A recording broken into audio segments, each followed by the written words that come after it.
कुछ ही क्षणों बाद श्रद्धेय डॉक्टर साहब का आगमन होगा और फिर श्रद्धेय डॉक्टर साहब और श्रद्धेया जी मंच के बीच पधारेंगे हम सबको मार्गदर्शन देने के लिए, हम सबके मंगल के लिए उद्बोधन करने।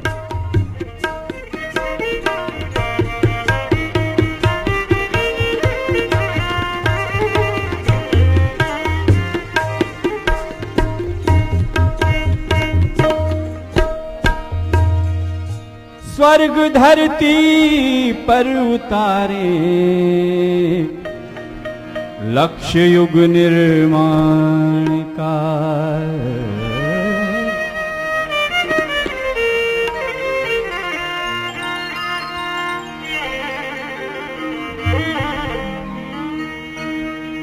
मनुज देवता बने,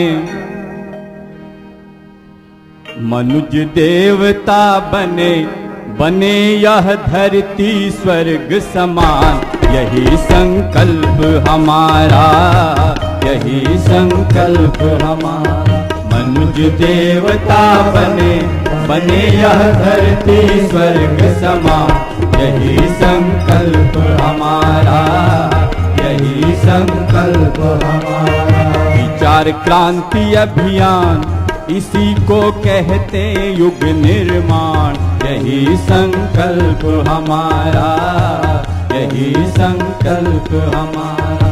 विचार क्रांति अभियान इसी को कहते युग निर्माण। यही संकल्प हमारा, यही संकल्प हमारा।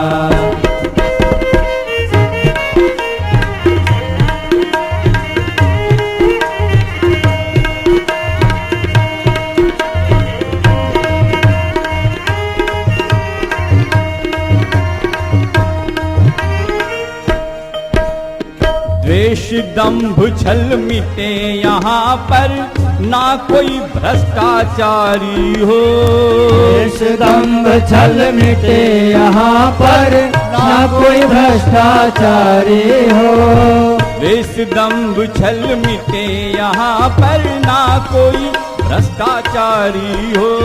द्वेष दंभ छल मिटे यहाँ पर, ना कोई भ्रष्टाचारी हो। सभी सुखी हो, सबका हित हो, जन जन पर उपकारी हो।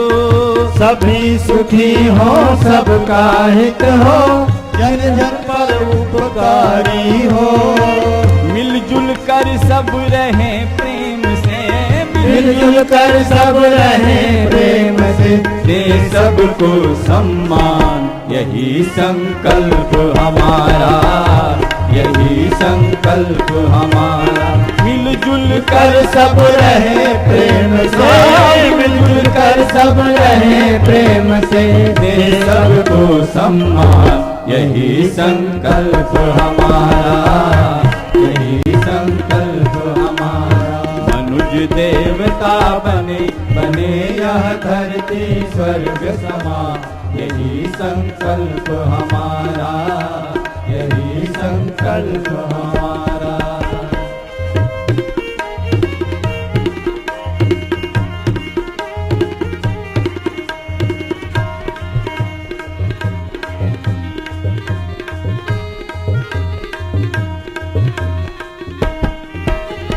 भेदभाव हो दूर, सिख हिंदू मुस्लिम ईसाई का।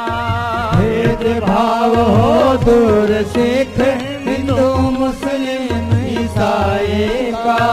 भेदभाव हो दूर, सिख हिंदू मुस्लिम ईसाई का। भेदभाव हो दूर, सिख हिंदू मुस्लिम ईसाई का। परम पिता के पुत्र सभी का, नाता भाई भाई का। परम पिता के पुत्र सभी का, नाता भाई भाई का। सब ही एक समान यहाँ, सब ही एक समान यहाँ, जगदीश्वर की संतान। यही संकल्प हमारा, यही संकल्प हमारा। सब ही एक समान यहाँ। ज्ञापित करते हैं। कुछ ही क्षणों में उनका आगमन मंच पर हो रहा है। हम सभी से निवेदन करेंगे, मंच की दाहिनी ओर हमारे जो सम्माननीय अतिथिगण खड़े हैं वो कृपया अपना स्थान ग्रहण कर लें। का सौभाग्य विचार की अविरल धारा, परम पूज्य गुरुदेव के विचार क्रांति के संवाहक श्रद्धेय डॉक्टर साहब और वंदनीय दीदी हम सब के बीच पधार रही हैं। हम निवेदन करेंगे कि देव मंच पर पधार कर हाथ जोड़कर सब भाई नमन करें। ओम नमो स्वनंताय सहस्रमूर्तये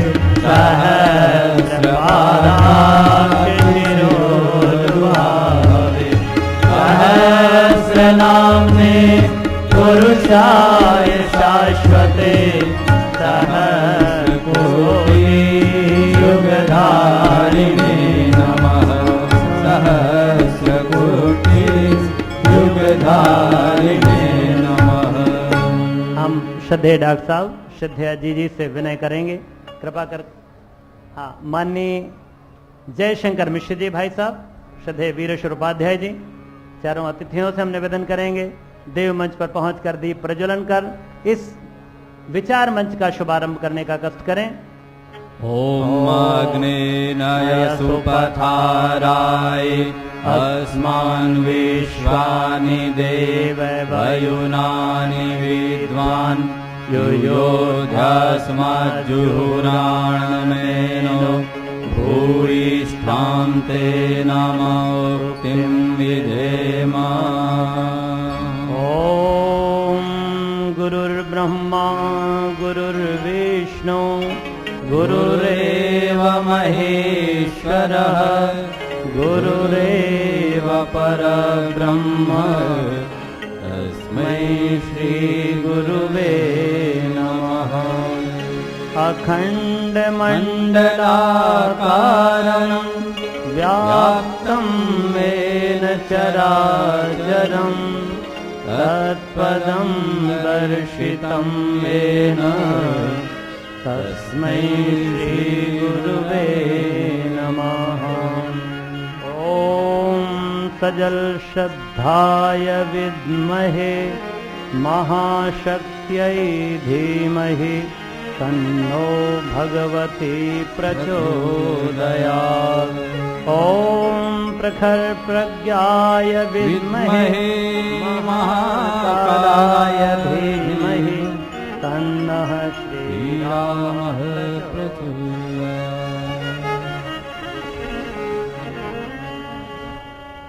भाइयों बहनों, हमारे बीच में जयशंकर मिश्रा जी बहुत वरिष्ठ प्रशासनिक अधिकारी और 1982 में यहाँ पर एसडीएम रहे हरिद्वार में, परम पूज्य गुरुदेव का आशीर्वाद पाए हुए।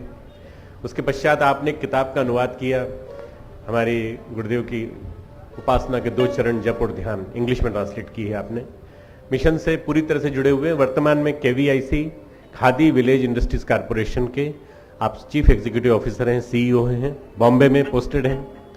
आपकी प्रदर्शनी यहाँ लगी है क्योंकि उनको तुरंत जाना है, एयरपोर्ट जाना है, फ्लाइट पकड़नी है, इसलिए मैंने कहा औपचारिकताओं में समय न बिता करके हम उन्हीं को सुनेंगे सबसे पहले। ये बड़ी खुशनसीबी की बात है कि आज विचार मंच के उद्घाटन के समय हमारे आदरणीय वीरेश्वर भाई साहब के साथ साथ हमारे केवीआईसी के चेयरमैन साहब भी मौजूद हैं और हमारे बीच में आप सबकी आदरणीय प्यारी जीजी भी मौजूद हैं, वो भी इस विचार मंच के उद्घाटन के समय साथ आई हैं, वो भी हमारे बीच में विचार व्यक्त करेंगी। हम लोग आदरणीय जयशंकर मिश्रा जी का स्वागत करते हैं और स्वागत करने के साथ हम उनकी जो वाणी है और उनकी जो लेखनी है दोनों साथ साथ चलती है। अभी मैं उनके साथ था करीब 1 घंटे से, प्रेस वालों से लेके और अपने अधिकारियों से उनकी जो बातचीत चल रही थी उसको मैं सुन रहा था बड़ी बारीकी से। मैं उनको कई सालों से जानता हूं और कई बार उनके साथ रहा हूं। लखनऊ में आप बड़े उच्च पदाधिकारी रहे और आपके माध्यम से एक अश्वमेध यज्ञ में आपकी बहुत महत्वपूर्ण भूमिका रही जो 1993 में लखनऊ में हुआ था। मैं चाहूंगा कि हम उनकी बात सुने, इसके पहले औपचारिक स्वागत का क्रम हो जाए। आदरणीय वीरेश्वर भाई साहब आदरणीय जयशंकर मिश्रा जी को अपने पुष्प प्रस्तुत करेंगे, पुष्प गुच्छ दे करके। मैं अपनी भूमिका को आज एंकर की भूमिका में सामने रख रहा हूँ शुरू में, क्योंकि मैंने सोचा कि औपचारिकता ज्यादा हो जाएगी और एयरपोर्ट में फ्लाइट मिस हो जाएगी, इसलिए उनका आदरणीय वीरेश्वर भाई साहब विचार मंच का पूरा कार्य देख रहे हैं, हमारे सबसे प्रखर मनीषी विचारक, उत्तरी पहना के स्वागत करते हुए ऐसा ही स्वागत भाई साहब की तरफ से जी के लिए।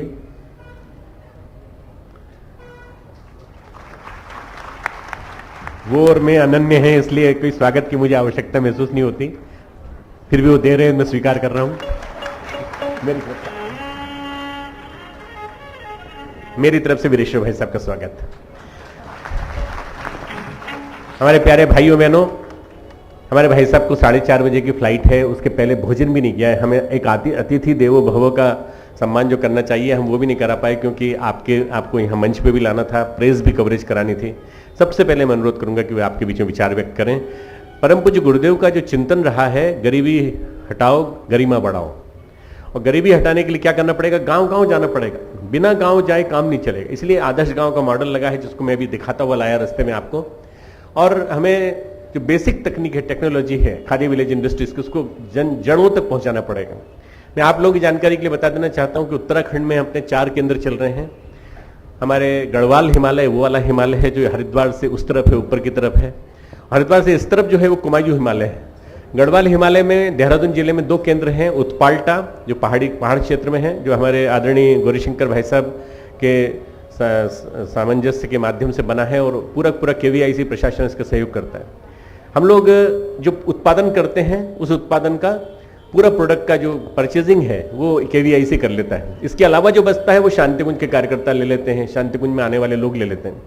इसके अलावा हम लोग ये चाहते हैं कि ये जो बिक्री है ये सबके लिए सुलभ रहे, बहुत सरल सस्ती कीमत में ये खादी उपलब्ध रहे। केवल ये कुछ फैशनेबल लोगों की नहीं रहे, बल्कि ये आम जनता की हो। जैसे मैंने कुर्ता पहन रखा है, ये खादी ग्रामोद्योग इंडस्ट्रीज कॉर्पोरेशन का बना हुआ है। ये अभी भी शांतिकुंज में उपलब्ध है, आप लोग वहां से इसको ले सकते हैं।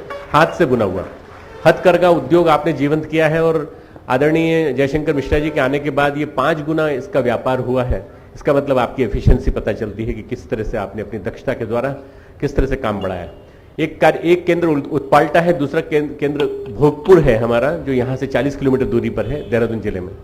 तीसरा हमारा जो केंद्र है वो है यहाँ से हल्द्वानी नैनीताल डिस्ट्रिक्ट में, हल्द्वानी के पास हल्दूचोड़। और चौथा जो हमारा है वो हिमनगरी मुंसियारी में बन के तैयार हो गया है, वहां पर भी अपना कार्यक्रम चालू हो गया है बनने का, गलीचे बनने का, ऊनी गलीचे बनने का, और ऊनी कंबल, ऊनी आसन, ये सब बनने का काम चालू हो रहा है। मित्रों, इस तरह से हम लोग केवीआईसी के सहयोग से इस आंदोलन को गांव गांव घर घर पहुंचाना चाहते हैं, हर पूरे देश में, केवल उत्तराखंड नहीं। मैं उत्तराखंड का परिचय इसलिए दे रहा हूं, उत्तराखंड में हम लोग बैठे हैं। पूरे देश के हर जिले में केवीआईसी के समन्वय के साथ शांतिकुंज हरिद्वार अपना केंद्र खोलेगा, और वहां पर सबको रोजगार दिया जाएगा। जितने भी ऐसे लोग हैं जो मेहनत करके कमाना चाहते हैं उनको मैं उदाहरण देना चाहता हूं। हरिद्वार के आसपास हरिपुर गांव है, और उसमें बहुत सारे लोग जो रहते हैं वो सारे के सारे शांतिकुंज में चल रहे ग्रामोद्योग के माध्यम से अपना घर चलाते हैं। 6,000 से लेकर 8,000 रुपए की मासिक आमदनी सुनिश्चित है। जो बहनें अपनी यहाँ आती हैं 6 से लेकर 8 घंटा काम करती हैं और कमा करके जाती हैं। मित्रों, ये जो एक हाथ के द्वारा श्रम और श्रम के द्वारा उपार्जित अन्न, श्रम के द्वारा उपार्जित धन, इसकी परंपरा चली है। ये परम पूज्य गुरुदेव की चलाई हुई परंपरा है। गुरुदेव ने बुनता घर चलाया था अपने आवास के सामने, जो अमलखेड़ा में 14-15 साल की उम्र में, और वो बुनता घर आज भी हम सबके लिए प्रेरणा का स्रोत है। ऐसा ही कुछ ऐसा बने, और ऐसे बुनता घर पूरे देश में बुनने का काम करें, ताकि हर हाथ को काम मिले, और हम जो शहरों की ओर भाग रहे हैं वो भगदड़ बंद हो, हम गाँव की ओर चलना चालू करें। ऐसे प्रयासों में आदरणीय जयशंकर मिश्रा जी का सहयोग हमें आगे काम आएगा। हम उनका भावभरा आमंत्रण करते हैं।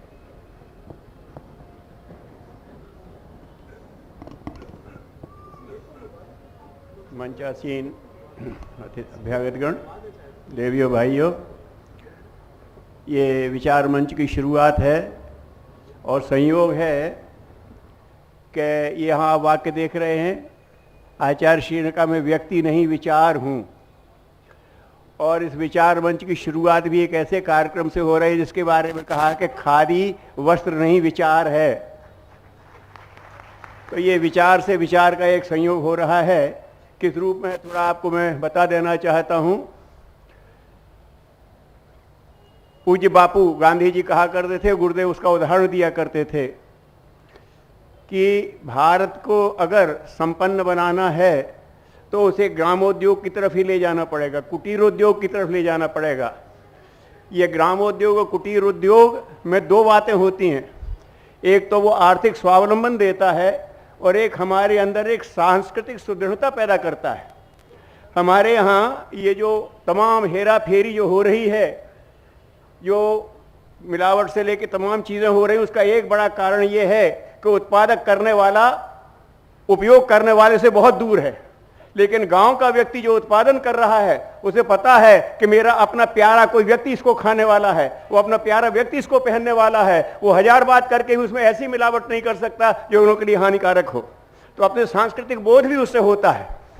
तो अगर हम इस तरफ जाएं, उस पर विचार करें, तो परम पूज्य गुरुदेव का विचार बापू के विचार से एकदम एक रूप था कि अगर हमारा गुरुदेव का शरीर उन्होंने कहा मेरा काया है, मेरा असली परिचय मेरा विचार है। और आज जो खादी की बात कही गई है, ये किस रूप में विचार है, मैं निवेदन कर देना थोड़ी सी बात में।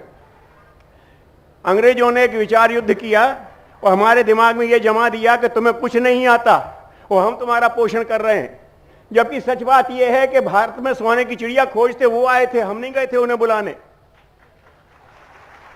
मैकॉलो ने लिखा है कि हमने यहां एक भी गरीब नहीं देखा, एक भी निरक्षर नहीं देखा। इस देश का हेरिटेज बहुत जबरदस्त है, लेकिन अगर इसको डाउन करना है तो इनकी बैकबोन तोड़ दो, इनका ये विश्वास हटा दो कि ये कुछ कर सकते हैं, और वो किया। तो ये विचार युद्ध था, इसको गांधी जी ने समझा।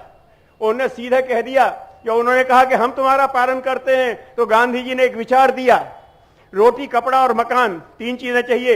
हम कृषि प्रधान है, रोटी हमारी है, मकान हम अपने साधनों से बना लेते हैं, कपड़े का कपास हम पैदा करते हैं, आप तैयार मुंडर हो मैनचेस्टर में, इसलिए हम चरखा चला करके हम अपना वस्त्र बनाना शुरू करते हैं, आप जाइए। एक विचार था, ये विचार था कि हम अपना निर्वाह खुद कर सकते हैं, आपकी हमें जरूरत नहीं है। तो उन्हें एक और विचार की काट दी कि हम नहीं जाते, हम सशक्त हैं। तो गांधी जी ने अगला विचार छोड़ दिया, तो तुम सशक्त हो तो हमारे सहयोग से, अगर हम असहयोग कर दें तो तुम कहीं नहीं टिकते। उन्हें असहयोग आंदोलन शुरू कर दिया। ये एक बड़ा विचार था। तो ये विचार से विचार की बात थी। अब मैं माननीय मिश्र जी से कहता हूं कि आप आएं और आपकी जो जीवन साधना गुरुदेव की इस दिशा में चल रही है कि ग्राम का कुटीर उद्योग जागृत हो, और आपने आकर के उसमें कीर्तिमान स्थापित कर दिया, 4-5 गुना कर दिया है, और हम लोग मिलेंगे तो उसे और कोई गुना कर सकेंगे। निवेदन करता हूं, पधारें।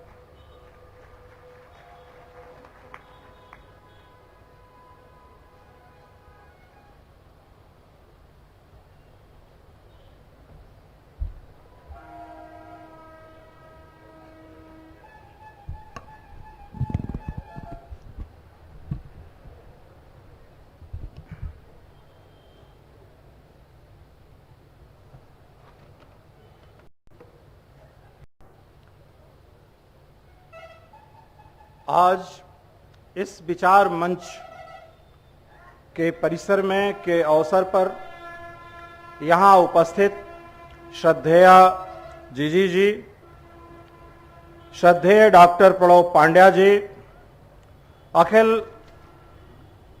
अखिल विश्व गायत्री परिवार के यहाँ उपस्थित सभी सज्जन वृंद, आदरणीय महिलाएं, मीडिया के मित्रों, खादी ग्रामोद्योग परिवार के, उत्तराखंड खादी बोर्ड के एवं अन्य सभी उपस्थित संभ्रांत नागरिकगण, परिवार के सभी आदरणीय सदस्यगण, मित्रों,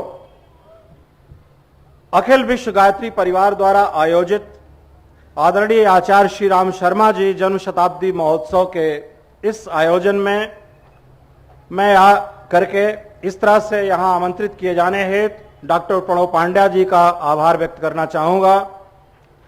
मुझे जब पता लगा कि यह आयोजन यहां किया जा रहा है, तो हमने अनुरोध के अनुक्रम में ये कोशिश की कि हम अपनी एक प्रदर्शनी के माध्यम से, एक राज्य स्तरीय प्रदर्शनी हमने खादी ग्रामोद्योग आयोग की ओर से उत्तराखंड खादी ग्रामोद्योग बोर्ड को आवंटित किया और अपने डायरेक्टर को भी निर्देशित किया कि यहाँ पर बहुत ही सम्मानपूर्वक, गरिमापूर्वक, प्रयासपूर्वक, निष्ठापूर्वक यह आयोजन यहाँ संपन्न किया जाए।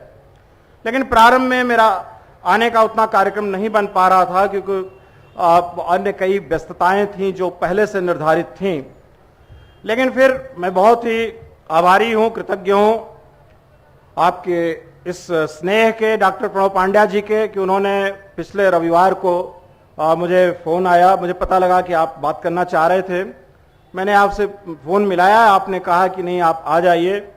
मैंने बहुत कुछ नहीं सोचा, मैंने सोचा कि क्या मैं तुरंत वापस आ सकता हूँ सेम डे। आपने कहा ऐसा हो जाएगा, और मुझे आज यहाँ आकर के आचार्य श्री राम शर्मा जी के इस जन्मशती समारोह में उपस्थित होकर के मुझे बहुत ही अच्छा लग रहा है।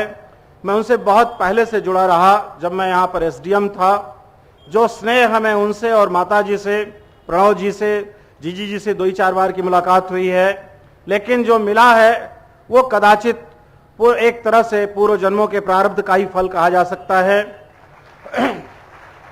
जिंदगी में हम आप रोज लोगों से मिलते हैं और संबंधित भी होते हैं।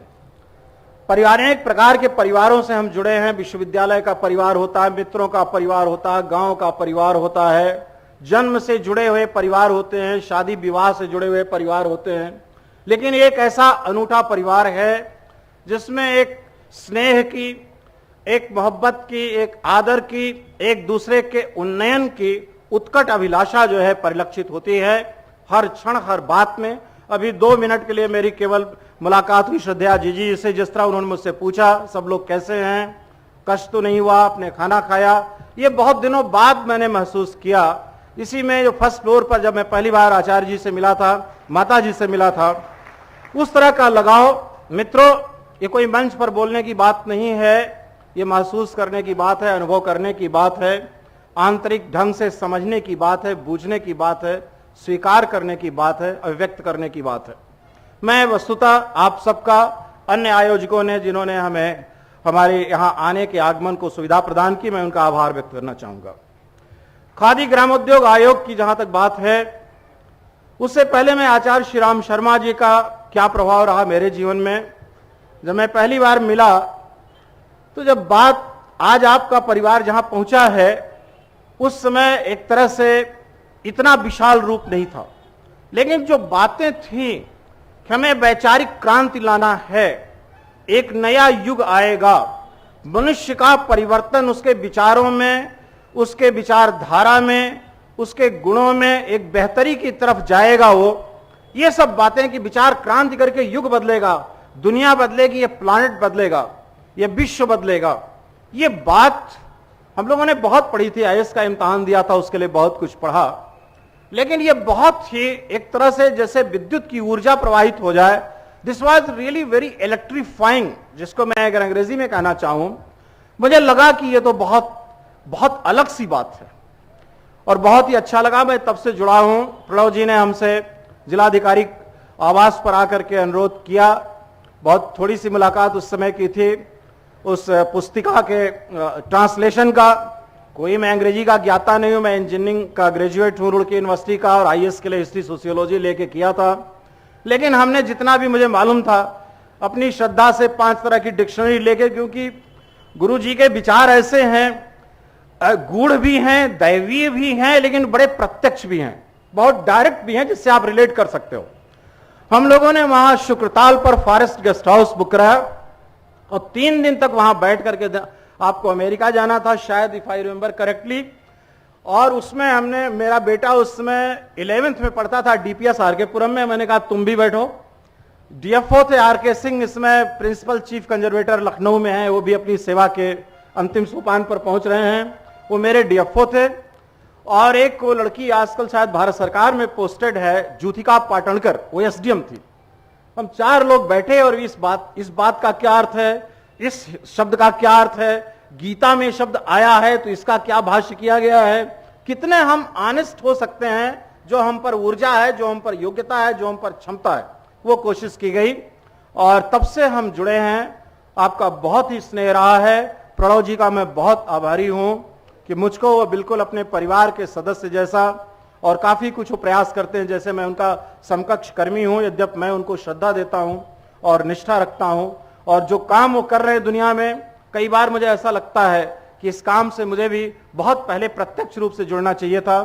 और आपसे छिपाने वाली बात नहीं, 1991 में जब मेरी नौकरी केवल 9 साल की थी, 10 साल की थी, बच्चे छोटे छोटे थे। तो मुझे भी लगा, मैं इतना प्रभावित हुआ था कि भाई क्या मतलब है इन सारी चीजों का। लेकिन आप जानते हैं मनुष्य के जीवन में आर्यों ने इस जीवन को 4 भागों में बांटा था। 4 प्रकार के ऋण होते हैं, उसमें पितृ ऋण होता है, ऋषि ऋण होता है, समाज का ऋण होता है और देव ऋण होता है। उन ऋणों का भी चुकाया जाना बहुत जरूरी होता है। पितृ ऋण आप कैसे चुकाते हैं?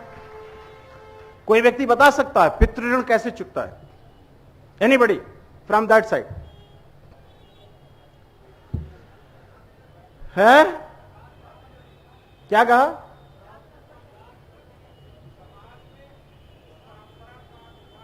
करेक्ट, बिल्कुल सही। जैसे आपका पालन पोषण आपके पूर्वजों ने, आपके पिता ने, आपकी माता ने किया, जिससे ये संतति, विश्व की संतति, मानव का ये परिवार, डायनासोर्स जैसे ताकतवर जीव इस धरा से लुप्त हो गए। मनुष्य आज भी सरवाइव कर रहा है। क्यों? इसलिए कि उसने, यद्यप बहुत तरह के एलिमेंट्स हैं, रावण भी इस धरती पर कदाचित हुआ है, कौरवों ने भी एक लड़ाई लड़ी 5 गांव के लिए, लेकिन जो सत प्रवृत्तियां रही हैं वो कंटिन्यू की है। आचार्य श्री राम शर्मा जैसा एक ऋषि जो आता है 1911, और वो ये कहता है कि हम वैचारिक क्रांति, जबकि चारों तरफ निराशा और उसका माहौल था, देश में अव्यवस्थाएं हैं, लॉ एंड ऑर्डर प्रॉब्लम है, बढ़ती हुई जनसंख्या है, पोल्यूशन की प्रॉब्लम है, गरीबी की प्रॉब्लम है, शोषण की प्रॉब्लम है, बेकारी की प्रॉब्लम है, बेरोजगारी की प्रॉब्लम है, लेकिन एक वैचारिक क्रांति की बात आती है। और आज आप इतने लोग ही नहीं, यहां लाखों लोग इकट्ठे होने वाले हैं। हम भी 3 दिन की 2 दिन की नोटिस पर, मैं संडे को लखनऊ में था, मंडे को मॉर्निंग में बॉम्बे पहुंचा हूं, मंडे में रहा हूं, और ट्यूसडे था कल मैं दोपहर बाद चल करके, आज सुबह चलकर मैं यहां आपके सामने उपस्थित हूं। ये जो एक वैचारिक क्रांति का, एक विचारधारा से जुड़ने की जो बातचीत है, सद्वृत्तियों से जुड़ने की जो बात है, इसने मानव रेस को आज तक जिंदा रखा है। और मेरा ख्याल है जो आचार्य श्री राम शर्मा जी का जो स्वप्न था, जो उनकी प्रेरणा थी, जो उनके विचार थे, जो उनके उद्देश्य थे, जो उन्होंने लक्ष्य निर्धारित किए इस परिवार के लिए, वो आगे बढ़ता रहेगा और हम आप सब मिलकर के उसको प्राप्त करेंगे। और मैं काफी, आपका विचार मंच में बहुत सारी बातें होनी हैं। मैं एक बात कहना चाहता हूं, खादी ग्रामोद्योग आयोग क्या कर रहा है। मैं लखनऊ से बॉम्बे क्यों गया इस ऑर्गेनाइजेशन में? मैं प्रिंसिपल सेक्रेटरी था, दिल्ली जाना चाहिए था मुझे, लेकिन मैं इसलिए गया कि ये जो समाज ऋण की बात है, अब कदाचित मैं पितृ ऋण की बात सोच सकता हूं, बच्चे बड़े हो गए हैं, पढ़ लिख लिए हैं, अपनी रोजी रोटी, अपना क्रम जीवन का आगे बढ़ा रहे हैं, इसलिए as SDM, as district magistrate, as managing director, मैंने महसूस किया कि जब कॉमन जनता से आप जुड़ते हो तो आपको दूसरे तरह का सैटिस्फैक्शन प्राप्त होता है। अगर हमने, मेरे आने से पहले यहां कुल 20,000 यूनिट, 25,000 यूनिट एक साल में स्थापित होती थी। पिछले साल 70,000 यूनिट्स की स्थापना की स्वीकृति प्राप्त हुई है हिंदुस्तान में। 1500 यूनिट नॉर्थ ईस्ट में होती थी, 1500 यूनिट साल भर में। लास्ट ईयर 8,500 यूनिट्स हुई हैं, जो 8 स्टेट हैं सिक्किम को मिला करके। तो मैं महसूस करता हूं कि कदाचित मेरा जीवन 15 घंटे 16 घंटे जो मैं काम कर रहा हूं, वो कदाचित किसी तरह से एक छोटा सा ही सहयोग है, योगदान है, लेकिन वो जीवन सफल है। मुझे उसका दुख नहीं, मैंने कल कैसे गुजारा। गीता में एक बात आती है, आप सबने पढ़ा होगा, बहुत विद्वान लोग हैं यहां पर, कि नेह विक्रम नाशस्ति प्रत्यवायो न विद्यते स्वल्पम अप्यस्य धर्मस्य त्रायते महतो भयात्। धर्म का और शुभ कर्म का एक छोटा सा भी कण अगर है तो वो नष्ट नहीं होता है, वो बहुत ही फल देता है। और एक नई विचारधारा, एक नई क्रांति, एक नई मॉलिक्यूल, एक नया एटम जो है, अब तो कह रहे साइंस द्वारा भी सिद्ध कर दिया गया है, energy and matter are transformable, they are transformative. So now बात सिर्फ ये है कि मैंने ये कोशिश की मित्रों, आज देश में स्वीकार किए गए आंकड़ों के अनुसार 38% लोग गरीबी की रेखा के नीचे, आधिकारिक आंकड़े। हम 60 साल से क्या कर रहे हैं? मेरा जो छोटा सा प्रयास हो सकता है वो प्रयास मैं कर रहा हूं, मेरे अधिकारी यहां कर रहे हैं। मेरे 2 अधिकारी यहां उपस्थित हैं, खादी बोर्ड के अधिकारी यहां उपस्थित हैं। कई बार अधिकारियों को वो सम्मान तो मैं कहना चाहता हूं लेकिन नहीं कहूंगा, लेकिन जो एक रिकॉग्निशन है कि जो कर रहा है वो अधिकारी अभी खादी बोर्ड के सीईओ थे जो दिखाने की कोशिश कर रहे थे कि हम यहाँ ये काम कर रहे हैं। हमारा डायरेक्टर प्रदर्शनी 4 दिन में किया, रात को कल मैंने रिंग किया तो पंकज जी और सारे लोग उस पर थे, कोशिश कर रहे थे प्रदर्शनी को स्थापित करने की। इनके माध्यम से भी हमारी कोशिश है कि दुनिया में जो हिंदुस्तान में गरीबी को हम कम कर सके। एक रामधारी सिंह दिनकर जी का सेंटेंस है, वो ये है कि जब तक मनुज का, ये आदरणीय प्रणव पांड्या जी, आदरणीय जीजी जी, वैचारिक क्रांति के साथ हमें लोगों को रोजी रोटी देने का भी अभियान, जैसे आप ट्रेनिंग का काम कर रहे हैं, लोगों को जोड़ने का काम कर रहे हैं अनेक प्रकार के विभागों से, ये बहुत महत्वपूर्ण है। दिनकर जी ने लिखा है आज 110 जिले क्यों नक्सलिज्म से प्रभावित हैं? 10 साल पहले नहीं थे। बात यह है कि जब तक मनुज का सुख भाग नहीं सम होगा, शमित न होगा कोलाहल, संघर्ष नहीं कम होगा। तो ये जो कोलाहल को शमित करना है तो सुख में भागीदारी बराबर करनी होगी। उसके लिए हमारा विभाग बहुत ही मुस्तैदी के साथ कोशिश कर रहा है। हमने उत्तराखंड में भी हर जिले में काम किया है, नए उद्योग स्थापित किए हैं, नए रोजगार के साधन दिए हैं और दिन रात हम इस कोशिश में लगे हुए हैं। कोई सैटरडे हमारा ऑफिस बंद नहीं होता है। We are working on all Saturdays. मित्रों, हम उस परंपरा के उत्तराधिकारी हैं। आज हम युग ऋषि आचार्य श्री राम शर्मा जी के जन्म शताब्दी समारोह के दृष्टिगत यहां एकत्रित हुए हैं। हजारों वर्ष पहले सर्वे भवन्तु सुखिनः सर्वे सन्तु निरामया सर्वे भद्राणि पश्यन्तु मा कश्चित् दुर्भाग बहुत क्या, ये जो उद्घोष था वो इसी आर्यावर्त से हुआ था, इसी देश से हुआ था, हिंदुस्तान की धरती से हुआ था। और आचार्य श्री राम शर्मा जी जैसे ही ऋषियों में से किसी एक ने ये पंक्ति लिखी थी। मैं बहुत श्योर नहीं हूं किसने लिखा था, अगर कोई जानता हो तो मुझे बताएगा। पहली बार ये कहां आया? सर्वे भवन्तु सुखिनः सर्वे सन्तु निरामया सर्वे भद्राणि पश्यन्तु। सर्वे भवन्तु, सभी सुखी हों, सभी निरोग हों, सभी कल्याण को प्राप्त हों, किसी को कोई भी दुख न हो। बहुत बड़ी प्रार्थना है। ये परिवार, अखिल विश्व गायत्री परिवार, इस दिशा में कार्य कर रहा है। गुरुदेव जी ने जो कई लक्ष्य निर्धारित किए थे उसमें विचार क्रांति, वसुधैव कुटुंबकम, दैवीय गुणों का विकास, प्रचार, प्रसार, अभिव्यक्ति, संवर्धन, अभिवर्धन। मैं महसूस करता हूं कि हमारा यह परिवार निश्चित रूप से इस दिशा में पूरे प्रणपण के साथ कार्य करेगा। परिवार जब बड़ा होता है तो उसमें और ज्यादा सतर्कता की जरूरत होती है कि हमारा जो उद्देश्य है हम उससे कहीं भटके नहीं। उस लक्ष्य को प्राप्ति के लिए जो ऊर्जा उत्पन्न की गई है इसका हम पूरा उपयोग करें इस देश को आगे बढ़ाने में। जहां जनता, आज का जो नवयुवक है वो क्या चाहता है, हम क्या अमेरिका जैसी क्वालिटी ऑफ लाइफ, जापान जैसी क्वालिटी ऑफ लाइफ लोगों को दे पा रहे हैं, उसमें हमारी भूमिका क्या हो सकती है, यह हमें तय करने की बात है। अभी हमने दीपक जलाए, जीजी जी ने, आदरणीय जीजी जी ने और मैंने और प्रणव पांड्या जी ने 2-3 जगह दीपक जलाए। दोनों ने हाथ से साथ ही कैंडल को पकड़ा और उसे लाइट अप किया। ये एक बहुत बड़ा स्वप्न है दीपक को जलाना। दीपक जो है बहुत बड़ा सिंबल है। आज मैंने जो ज्योति है, क्या बोलते हैं उसको, जो 1926 से चल रही अखंड ज्योति के भी दर्शन किए, प्रणाम किया। पहले भी मैं उस कक्ष में आता रहा हूं। फर्क केवल ये था कि पहले आचार्य जी होते थे, माता जी वहां बैठती थी, वहीं खाना, उसी कमरे में खाना खिलाते थे लगवा करके, और आज वहां उनके फोटोज थे। मैंने रुक करके थोड़ी देर उनकी उपस्थिति का पूरा आभास करने की कोशिश की और मुझे हुआ भी। जब मैं गेट के अंदर घुसा हूं, जो पहला वो श्रद्धा, उसे क्या बोलते हैं जो बाहर वाला था, पहला जहां गए थे फूल चढ़ाया, गेट में जाते स्थल बोलते हैं, कुछ क्या था, हाँ कुछ और वर्ड था, अच्छा वर्ड था, सजल श्रद्धा प्रज्ञा। पर वहां मैं गया, मुझे दरअसल महसूस हुआ कि वो दोनों लोग खड़े हैं यहां और एक तरह से मेरे आने पर, और मैं आपको ईमानदारी से बता रहा हूं कि मैं कनेक्ट करने की मैंने कोशिश की। और मैंने पहले भी बताया, ये कोई प्रचार के लिए नहीं है, कि मेरे पूजा घर में एक किसी ने जो दिया था, जो टिन का बनता था, आप दोनों की फोटोग्राफ उसमें रखे हुए हैं। देवताओं के जो सुबह हम वो करते हैं तो हम उन्हें भी प्रणाम करते हैं और उनसे ऊर्जा की प्रार्थना करते हैं। और जो भी हमारा छोटा सा देश को आगे बढ़ाने में, दीन दुखियों को, हमारी अभी भी प्रार्थना हमारे परिवार में, और मैं स्वयं डेली करता हूं इसको, जो कक्षा 2 में कराई गई थी हम लोगों को, कि वह शक्ति हमें दो दया निधे कर्तव्य मार्ग पर डर जावे, पर सेवा पर उपकार में हम, और वो मुझे सस्टेनेंस देता है, वो मुझे ऊर्जा देता है, वो मुझे ताकत देता है, हिम्मत देता है।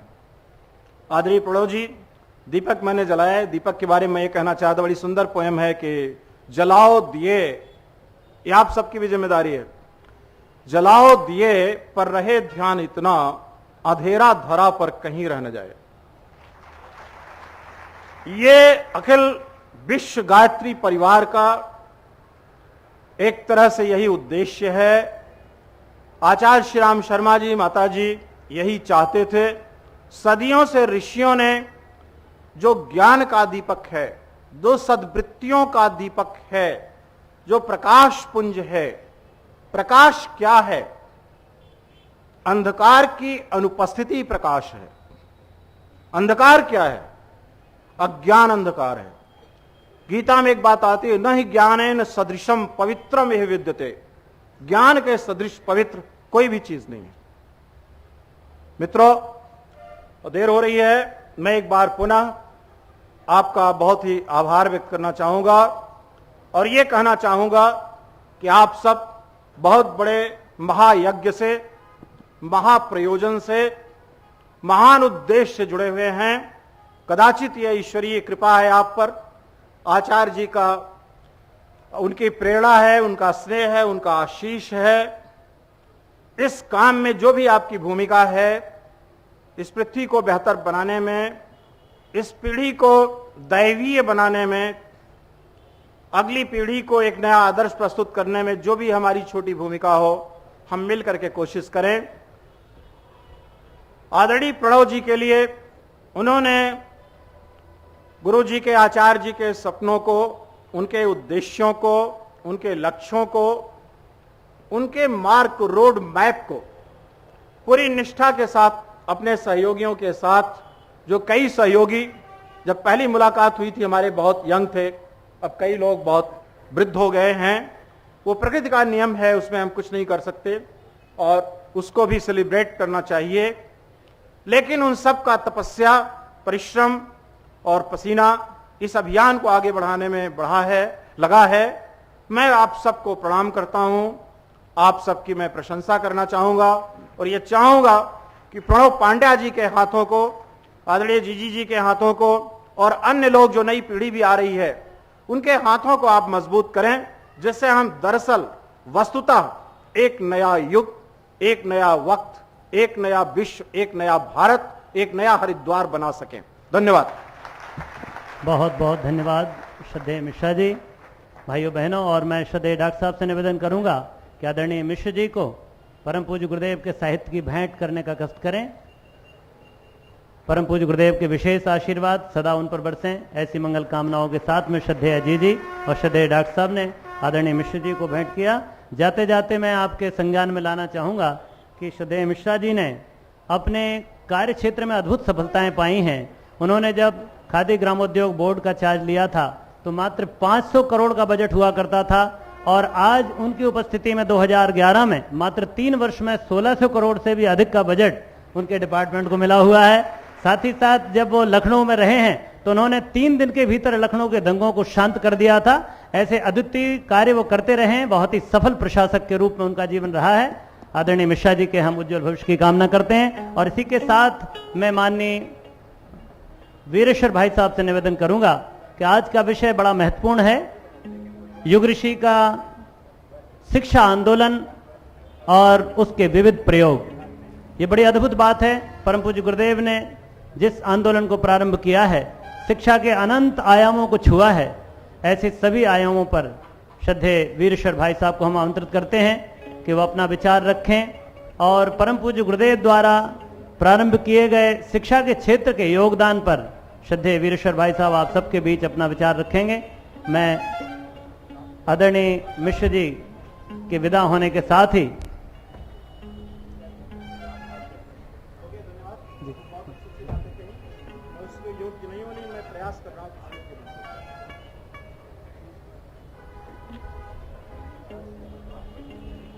श्रद्धे मिश्र जी भाई साहब हमारे बीच से विदा हो रहे हैं।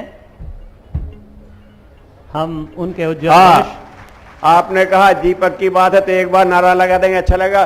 ज्ञान यज्ञ की ज्योति जलाने हम घर घर में जाएंगे, ज्ञान यज्ञ की ज्योति जलाने हम घर घर में जाएंगे, नया समाज बनाएंगे, नया जमाना लाएंगे। चलिए, बहुत सुंदर। अभी हमारे माननीय अतिथि ने वहाँ उनकी फ्लाइट लेट हुई तो एयरपोर्ट से उतरे तो सीधे यहाँ आ गए और वहाँ अपना खादी का वो करके यहाँ आ गए। उन्हें अभी जाना है तो उनके थोड़ी भोजन की व्यवस्था की है। वंदनिया जी से हमने कहा थोड़ी देर जब तक वो भोजन कर रहे हैं आप यहाँ बैठें और 2 शब्द हम लोगों के उत्साहवर्धन के लिए कहें, तो उन्होंने स्वीकार कर लिया है।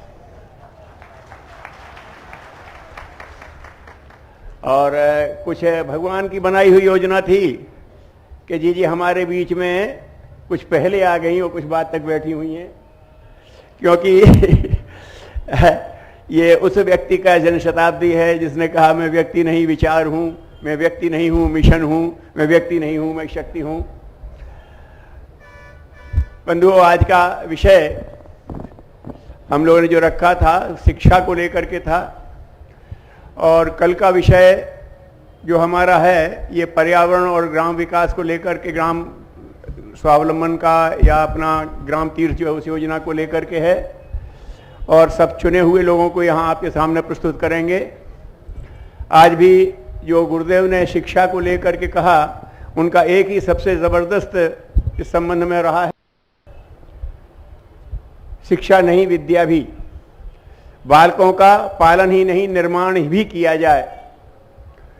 और मेरा जो प्रवेश हुआ इस मिशन में पूर्ण समय कार्यकर्ता के रूप में फरवरी 67 में मथुरा में उनकी सेवा में पहुंच गया था, और उन्होंने जिस योजना में मुझे बुलाया था तो कहा था वीरेश्वर तुम आ जाओ, हम एक नया प्रयोग करना चाहते हैं, लोक सेवियों की एक नई पीढ़ी देना चाहते हैं समाज को जो भिक्षाजीवी ना हो, उद्योगजीवी हो। हमारे यहाँ क्रम चल पड़ा है कि जो समाज सेवा करता है वो अपने निर्वाह के लिए समाज से भिक्षा लेता है। भिक्षा हमारे श्रद्धा का विषय है। आज तो लोग भीख मांगने लगे, भीख घटिया बात होती है।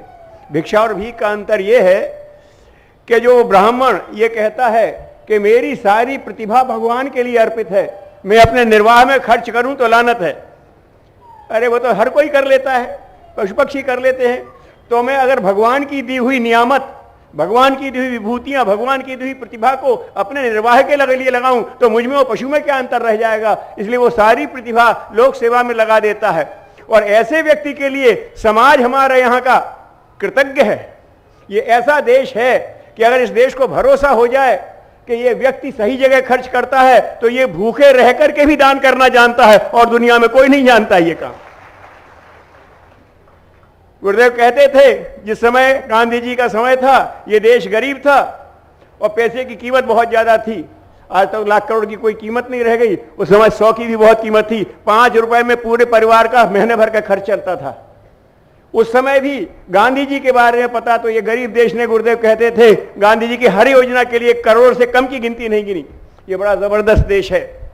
तो गुरुदेव ने ये कहा था कि हम एक ऐसा क्रम बनाना चाहते हैं, और वो क्रम हमारा चल रहा है। देव संस्कृति विश्वविद्यालय के माध्यम से भी अभी उसके लिए कोशिश की जा रही है कि जो यहाँ से निकलें, जो लोग व्यक्ति अपना नए क्षेत्र में भी हमारे लोग कर रहे हैं, अपना एक काम शुरू कर दिया, अपना निर्वाह चल रहा है, बाकी शक्ति समाज के लिए लगे। ऐसे बहुत से प्रयोग हुए हैं। वहाँ से मथुरा से जो प्रयोग शुरू हुआ था, यहाँ तरह तरह के प्रयोग हुए हैं, यहाँ पर भी हुए हैं, क्षेत्र में भी हुए हैं।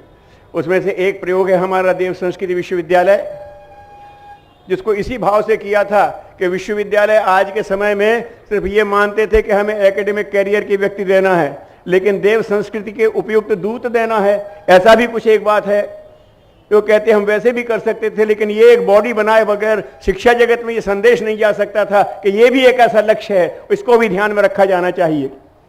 और इसी दिशा में एक प्रयास ये किया गया, सारी दुनिया का टॉप इंटेलिजेंशिया, सामान्य नहीं, सारी दुनिया का टॉप इंटेलिजेंशिया जो रिसर्च करता है उसका निष्कर्ष ये है कि भारतीय संस्कृति सबसे पुरातन और सबसे समृद्ध संस्कृति है।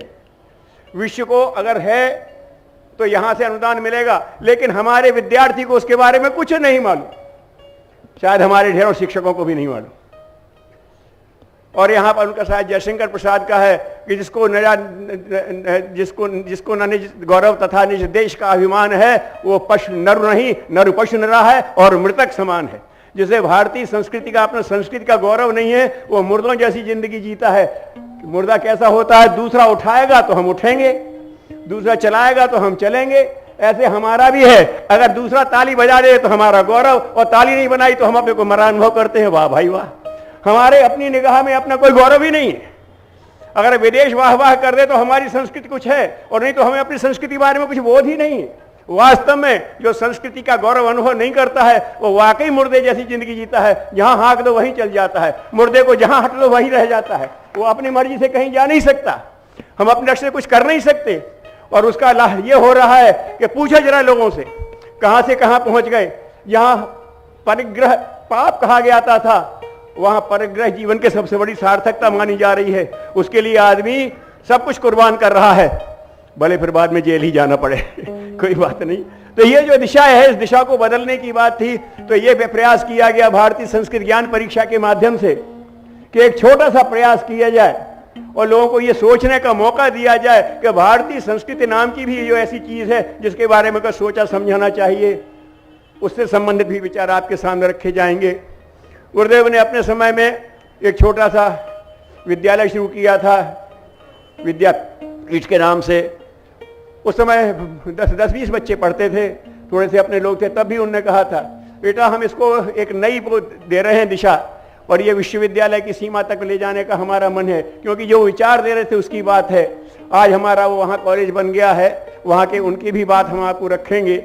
ये सब बातें आपके सामने प्रस्तुत करेंगे। क्षेत्र के भी बड़े अच्छे अच्छे प्रयोग हुए हैं। जगह जगह गुरुदेव बाल संस्कार शालाओं का प्रयोग करते थे, और वो कहते थे बेटा स्कूल तो खुल गए, लेकिन स्कूल में जो कमी है वो पूरी करने के लिए ऐसे ऐसे केंद्र खोलें। किसी भी विद्यालय में जाता हो बच्चा, उसे तुम तो उतना सिखाओ अपने संस्कृत की, वो भी प्रयोग हुए हैं। ये सब आपके सामने क्रमशः आते रहेंगे।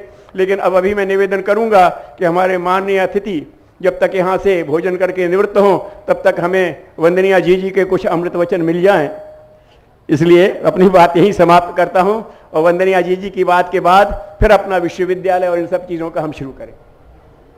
सच में श्रद्धे वीरेश्वर भाई साहब ने हम सबको मार्गदर्शन किया।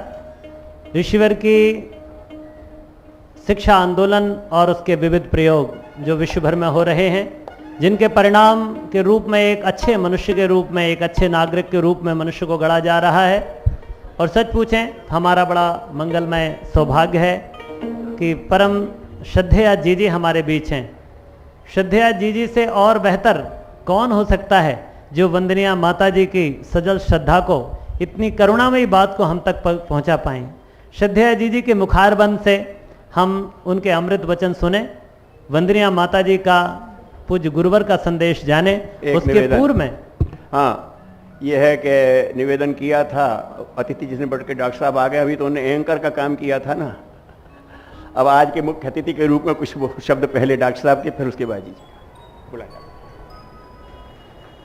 हाँ, मैं निवेदन करूंगा भाइयों बहनों, ये इस युग्म को हम अलग अलग नहीं पढ़ पाते, इसलिए मैंने जो कुछ कहा है वो श्रद्धेय डॉक्टर साहब के विषय में भी यथावत है।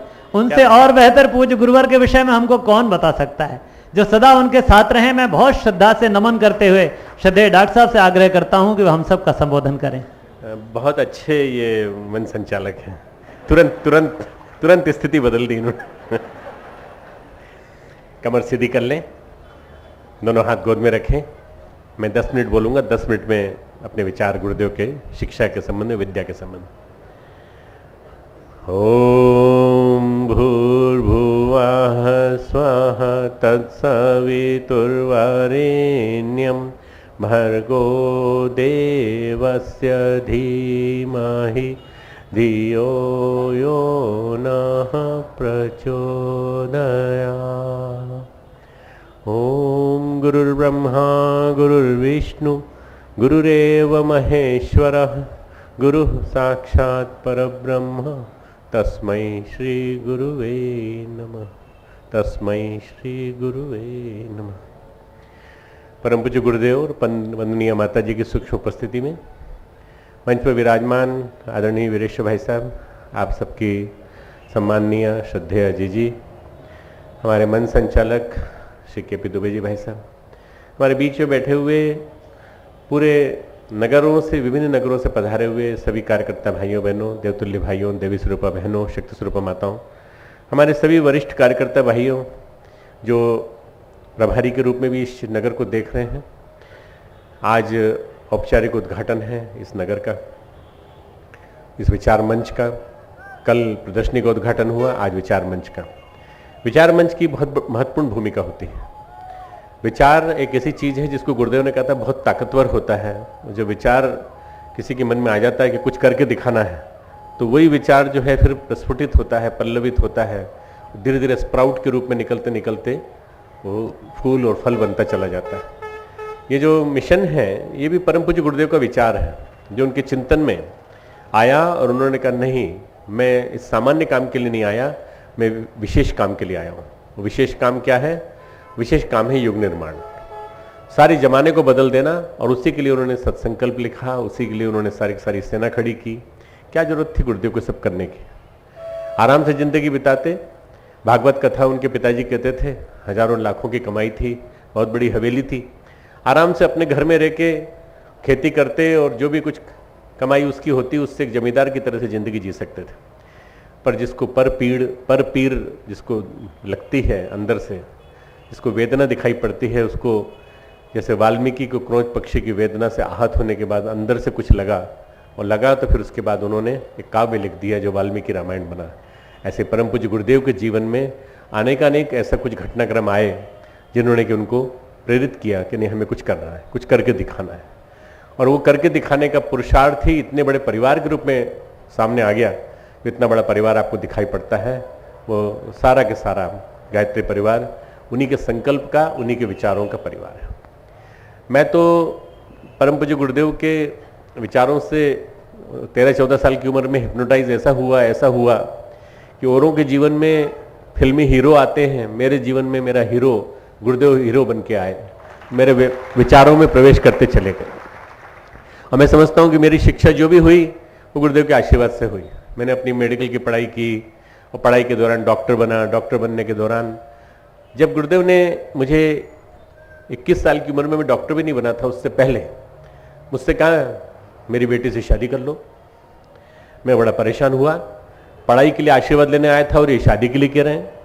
मुझे कर्जे से मुक्ति लेनी है, मुझे हिमालय जाना है। मैंने कहा आपको हिमालय जाना है, आप हिमालय जाओ, मुझे क्यों बांध रहे हो? मुझे आप क्यों इस तरह से कह रहे हो? मेरे पिताजी ने कहा निर्णय वही लेगा, आप उसी से पूछिए, वही बताएगा। परंतु गुरुदेव ने कुछ प्यार का और आत्मीयता का और ऐसा कुछ सम्मोहन बांधा कि मैं 4 दिन से ज्यादा मना नहीं कर पाया। 5वें दिन मैंने आके कह दिया ठीक है, मैं शादी करने को तैयार हूं, कोई दिक्कत नहीं है। और तब तक मैंने जीजी को देखा भी नहीं था, तब तक इनको देखा भी नहीं था। गुरुदेव ने पूछा तिलक करते समय, तुमने देखा है शैलो को? मैंने कहा नहीं गुरुदेव मैंने नहीं देखा। ठीक है, नहीं देखा तो कोई बात नहीं, माता जी जैसी दिखती, बस ऐसी लगती है। 1 रुपए का चांदी का सिक्का उस जमाने में तिलक करके दे दिया और मेरी शादी तय हो गई। शादी हुई तब जब गुरुदेव को जाना था। गुरुदेव के जाने के बाद मैंने पूछा कि गुरुदेव मेरी पढ़ाई का क्या होगा, मैं एमडी करूंगा, कैसे करूंगा? उन्होंने कहा क्या बात है इसमें, तुम पढ़ते रहना अलग, ये पढ़ती रहेगी अलग, और दोनों अलग अलग पढ़ते रहना। जब पढ़ाई पूरी हो जाए, तुमको लगे कि तुम्हारी पढ़ाई पूरी हो गई तो मिल लेना एक साथ। बिल्कुल ऐसा ही हुआ जैसा गुरुदेव ने प्लान किया था। वो मित्रों, आज की शिक्षा जो है वो आदमी को अपने पैरों पे खड़ा होना सिखाती है कि नहीं मुझे मालूम नहीं, पर गुरुदेव ने मुझे अपने पैरों पे खड़ा होना सिखाया। कैसे स्वावलंबी बने, कैसे अपने माध्यम से अपने पिता के दिए हुए जितना भी अनुदान है उनको लौटाएं, और उसके माध्यम से आप क्या कर सकते हैं। मैं जब एमडी कर चुका, मेरी नौकरी लगने की संभावना थी, तो मैं विदेश जाने की तैयारी कर रहा था। विदेश जाने के लिए मैंने परीक्षा पास की। परीक्षा पास करने के बाद मैंने अमेरिका की नौकरी के लिए अप्लाई किया। मुझे 10 स्थानों पर अच्छी बढ़िया ऑफर मिल गए, जिसमें से मैंने एक स्थान चुना और मैं गुरुदेव के पास बड़ी प्रसन्न मुद्रा में गया। तो गुरुदेव ने कहा मैं क्या करूंगा इसका लेके, इन ऑफर्स को लेके मैं क्या करूंगा, मुझे तो तुम्हारी जरूरत यहाँ है, वो तुम वहां चले जाओगे। मैंने कहा नहीं गुरुदेव, मैं वहां जाऊंगा, पैसा कमाऊंगा और पैसा कमा के यहाँ आके बहुत बड़ा हॉस्पिटल बनाऊंगा जिसमें लाखों लोगों को रोजगार मिलेगा, लाखों लोग सेवा करूंगा, ये करूंगा। मैं बड़े बड़े ऊंची ऊंची बातें कर रहा था क्योंकि मैं 24-25 साल का युवा था। मेरे अंदर उमंगें थी और मेरे अंदर सबसे बड़ी बात है भौतिकवादी महत्वाकांक्षा थी। मेरे गुरुदेव ने उसी दिन मेरे को पढ़ लिया और पढ़ने के बाद उन्होंने कहा तुम बाहर मत जाओ, तो मेरा काम यही करना, तुम क्या करोगे जाके, जो भी काम करना यही रह के करो। कुछ ऐसा मना करने का तरीका था उनका कि मैं कुछ भी नहीं कह पाया। मैंने उनके हाथ में कागज दिया, मैंने कहा गुरुदेव ये अपॉइंटमेंट लेटर इसका क्या करूं? तो गुरुदेव ने कहा जो काम तुम नहीं कर सकते वो मैं करता हूं। उन्होंने फाड़ दिया, फाड़ के कचरे की टोकरी में डाल दिया। उस दिन से तय हो गया कि रहना भारत में ही है, रहना गुरुदेव के चरणों में ही है। गुरुदेव ने कहा तुमने पढ़ाई तो कर ली, पर तुमने अभी शिक्षा तो अर्जित कर ली, विद्या नहीं पढ़ी। शिक्षा कहते हैं एजुकेशन को और विद्या कहते हैं नॉलेज को। एजुकेशन जो बम्बार्डमेंट ऑफ इंफॉर्मेशन है चारों तरफ का, उसको इकट्ठा करके आपको देती है। तो तुमने शिक्षा पढ़ी है। मैंने कहा गुरुदेव आप कह रहे हैं कि विद्या पढ़ो विद्या पढ़ो, तो मैंने जो डिग्री ली विश्वविद्यालय से ली उसका क्या होगा? गुरुदेव ने कहा नहीं बेटा उससे कुछ काम नहीं चलेगा, वो तो तुम्हारी अच्छा है, तुम एमडी हो, लोग तुम्हें सुनने के लिए सब जगह आएंगे, तुम्हें स्थान स्थान पे भेजूंगा मैं, तुम्हें साथ ले चलूंगा तो लोग सुनने के लिए आएंगे। एक एमडी डॉक्टर बोल रहा है, क्या बोल रहा है? धर्म और अध्यात्म और वेद और विज्ञान की और संस्कृति की बातें कह रहा है। तुम्हारी बात को सुनने के लिए लोग आएंगे, इसलिए तुम्हारी शिक्षा की डिग्री की जरूरत है। आज हम लोग ये समझते हैं कि शिक्षा की जरूरत नहीं है, शिक्षा जरूरत है। गुरुदेव ने कहा शिक्षा की जरूरत है। शिक्षा तुम्हारे लिए प्लेटफॉर्म बनाएगी और विद्या तुम्हारा मूलभूत ढांचा तैयार करेगी कि तुम कौन हो, तुम्हारा अंदर व्यक्तित्व क्या है, तुम्हारे गुण कर्म स्वभाव में परिवर्तन आया कि नहीं। ये विद्या सा विद्या या विमुक्त है। विद्या वो जो मुक्ति की ओर ले जाए, विद्या या अमृतमश्नुते, जो अमृत की ओर ले जाए। आज विद्या नहीं है, इसलिए आज सारा के सारा जो खेल नजर आता है उस खेल में आपको दिखाई पड़ता है कि आदमी भटक रहा है। पढ़े लिखे लोग भटक रहे हैं, इतने डिप्रेशन में, इतनी सुसाइडल टेंडेंसीज। IIM के IIT के पढ़ रहे बच्चों के संपर्क में मैं हूं। दिया अपना आंदोलन के माध्यम से न जाने कितने बच्चों को मैं जानता हूं जिनके जीवन में खुशी नहीं है, प्रसन्नता नहीं है। क्यों भाई इतनी अच्छी पढ़ाई कर रहे हो, पढ़ने के बाद नौकरी लग जाएगी, पैकेज, आजकल पैकेज की बात की जाती है, 10 लाख का पैकेज, 12 लाख का पैकेज। मुझे क्या लगता है कि आदमी बिक रहा है बाजार में, जैसे हरिश्चंद्र बिकने के लिए खड़े हो गए थे ना, ऐसे आज आदमी बिक रहा है बाजार में। कितने का पैकेज है? 12 लाख का पैकेज है, तो खरीद लो भैया, अपनी लड़की से शादी भी कर दो इसकी। 12 लाख का है पैकेज, है 1 लाख रुपए महीना मिलेगा, तुम्हारी लड़की खुश रहेगी। ये कोई तरीका है? पैकेज नाम दे करके तुमने पूरा का पूरा प्रोफेशनल पैटर्न बना दिया शिक्षा का। गुरुदेव ने कहा ऐसी शिक्षा नहीं चाहिए हमें। कौन सी चाहिए? हमें ऐसी विद्या चाहिए जो शिक्षा के साथ ब्लेंड हो सके, मिक्स हो सके, दोनों मर्ज कर जाए, एक दूसरे के साथ मिल जाए। जैसे दूध और चीनी मिलकर के एक मीठा सा दूध बनकर तैयार होता है, ऐसे विद्या और शिक्षा दोनों मिलें। गुरुदेव का ये कहना था। मित्रों, आज शिक्षा की भी उतनी जरूरत है जितनी विद्या की, पर विद्या हमारे जीवन में नहीं प्रवेश कर पाती। विद्या वो जो माता पिता की सेवा करना सिखाती है, बड़ों को प्रणाम करना सिखाती है, बड़ों का लिहाज रखना सिखाती है, और विद्या वो जो हमें सही अर्थों में जीवन जीना सिखाती है।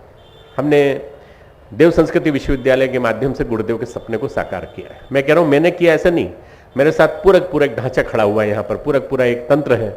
हमारे यूनिवर्सिटी का स्टाफ है, उसके अलावा लाइफ साइंसेज जीवन विज्ञान पढ़ाने वाले मेरे पास प्रवक्ता हैं। मैं अपनी गीता की क्लास लेता हूँ, ध्यान की क्लास लेता हूँ, उसके अलावा समय समय पर शांति कुंज के प्रवक्ता आते हैं और हमारे बच्चों को प्रबोधित करते हैं।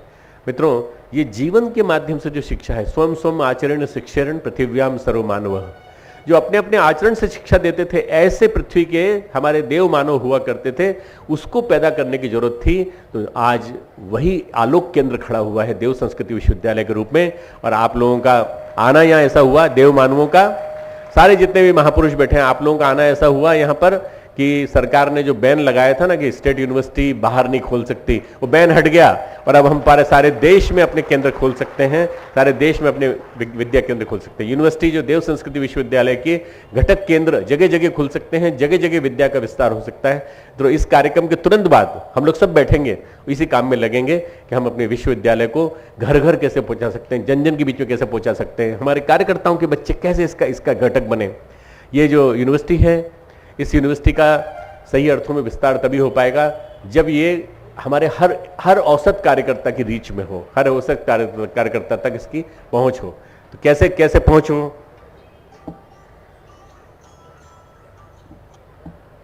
पहुंच एक ही माध्यम से हो सकती है कि हम उसको ये समझा सकें कि किस तरह से आप देव संस्कृति विश्वविद्यालय के एक अंग बन सकते हैं।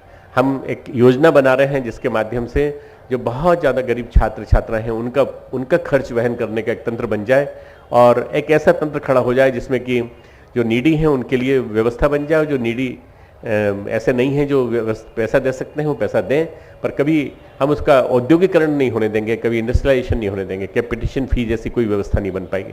मित्रों, ये परम पूज्य गुरुदेव के द्वारा स्थापित विश्वविद्यालय है। गुरुदेव ने 20 जून 1980 को एक लेक्चर दिया था कि मैं जो आज विद्यापीठ की स्थापना कर रहा हूँ, मेरा बेटा उस समय 4 साल का था जो मैं बैठा हुआ था और हम सब लोग बैठे हुए थे, गुरुदेव के शब्दों को बड़ी गहराई से सुन रहे थे। गुरुदेव ने कहा, मैं जिस विश्वविद्यालय का उद्घाटन कर रहा हूँ, विद्यापीठ का, गायत्री विद्यापीठ का, ये विद्यापीठ अगले 15-16 सालों में अपने मेरे सपनों का विश्वविद्यालय बनेगा और विश्वविद्यालय बन करके पूरे विश्व में फैलेगा, पूरे विश्व में अच्छे व्यक्तियों का निर्माण हो, श्रेष्ठ व्यक्तियों का निर्माण हो, सब तंत्र खड़ा करेंगे। मित्रों, हम लोग थोड़ा विलंब कर गए, जमीन तो हमने ले ली 15-16 साल में, परंतु हम लोग उसके बाद थोड़ा सा देरी हुई और देरी करते करते 2002 से ये विश्वविद्यालय शुरू हो गया। परम पूज्य गुरुदेव की जन्म शताब्दी में उस देव संस्कृति विश्वविद्यालय के लगभग 1200-1400 के करीब फैकल्टी के मेंबर्स, स्टूडेंट्स और सारे वहाँ के जो सदस्य हैं वो सब उपस्थित होकर के आपका स्वागत करते हैं और ये कहते हैं कि हम सब मिलकर के परम पूज्य गुरुदेव की युग निर्माण योजना को सफलतम चरम शिखर पे पहुंचाएंगे। ये जीवन विद्या का आलोक केंद्र बना है, हम जितना जो भी कुछ कर सकते हैं हम करने का प्रयास करेंगे। ये जीवन विद्या का सार्थक सफल प्रयोग यहाँ पर हुआ है। ऐसे कई विद्यालय हैं, अगर आप देखना चाहें तो राजनांदगांव में सुरजन जी के माध्यम से मेवालाल आया हुआ है, अपने गांव में वो चला रहा है, शिक्षा के और विद्या के प्रयोग कर रहा है। ढेर सारे बच्चे अपने कार्यक्रमों के माध्यम से काम कर रहे हैं। अगले दिनों हम लोग एक शिक्षा विद्या भारती की तरह से एक तंत्र खड़ा करना चाहते हैं जिसके माध्यम से पूरे के पूरे देश के विभिन्न स्थानों पर विद्यालय चल सके, विद्यालय के बाद महाविद्यालय, ऐसा एक तंत्र खड़ा हो सके तो गायत्री परिवार के नए व्यक्ति निर्माण करने का तंत्र खड़ा हो जाएगा इस विद्या भारती जैसे समानांतर तंत्र के माध्यम से। आपके बच्चे, आपकी पोती, आपके परपोती, वो सब के सब उसमें पढ़ सकेंगी और 21वीं सदी का एक नया मानव बनाएंगे। खूब बनाए, इस विचार मंच के उद्घाटन पे सबको बताएंगे। श्रद्धेय डॉक्टर साहब को प्रणाम करते हुए बहुत बहुत धन्यवाद ज्ञापित करते हैं। जिस तरह हमारी कुल माता हैं, कुल पिता हैं, वैसे ही श्रद्धेय डॉक्टर साहब हमारे विश्वविद्यालय के कुलाधिपति हैं और निश्चय ही परम पूज्य गुरुदेव ने कहा वो व्यक्ति नहीं विचार हैं और इस विचार की श्रृंखला को लेकर चलने वाले श्रद्धेय डॉक्टर साहब हैं। वो एक ऐसे मनीषी हैं विश्व में जिन्होंने परम पूज्य गुरुदेव की लेखनी को थामा है और अखंड ज्योति के माध्यम से विचार क्रांति का अविरल निरंतर प्रवाह पूरे विश्व में फैला रहे हैं। श्रद्धेय डॉक्टर साहब को पुनः प्रणाम। और भाइयों बहनों, मैं आमंत्रित करूंगा, उसके पूर्व में कुछ बातें हैं जिनकी वाणी से निश्चित प्रत्येक शब्द में ममता, करुणा, प्रेम, संवेदना और ममत्व झलकता है। ऐसी हमारी सबकी वंदनिया जीजी कभी जीजी जैसी लगती हैं और कभी दूसरे ही क्षण हमको माताजी जैसी दिखने लगती हैं। हम में से प्रत्येक भाई जीजी के प्रति जितना आदर और सम्मान रखता है कि उसका जब भी वो बोलती हैं तो हर व्यक्ति की आंखें छलछला उठती हैं। ऐसी संवेदना की प्रतिमूर्ति जीजी को हम आमंत्रित करेंगे।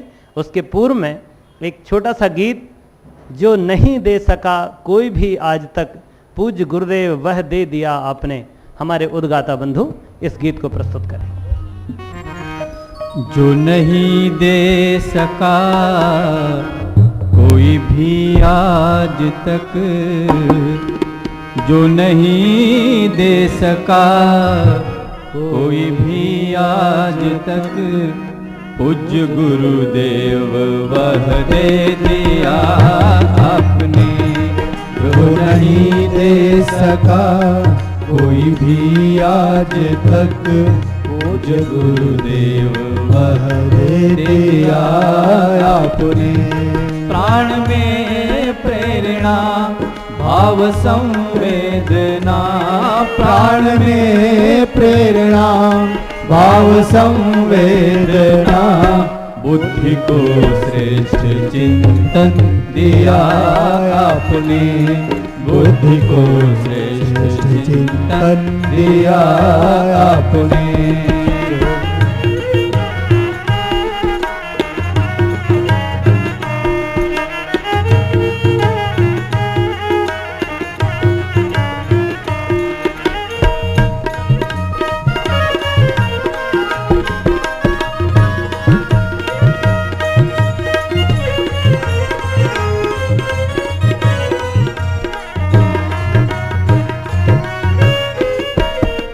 अन्यथा प्राण रहते भी निष्प्राण थे, भाव संवेदना शून्य पाषाण थे।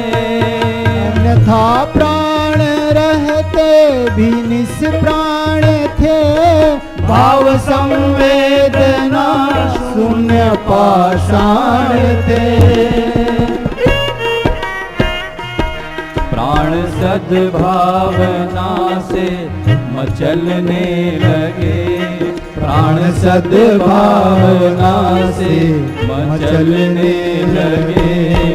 पूज्यवर यह अनुग्रह किया आपने, पूज्यवर यह अनुग्रह किया आपने।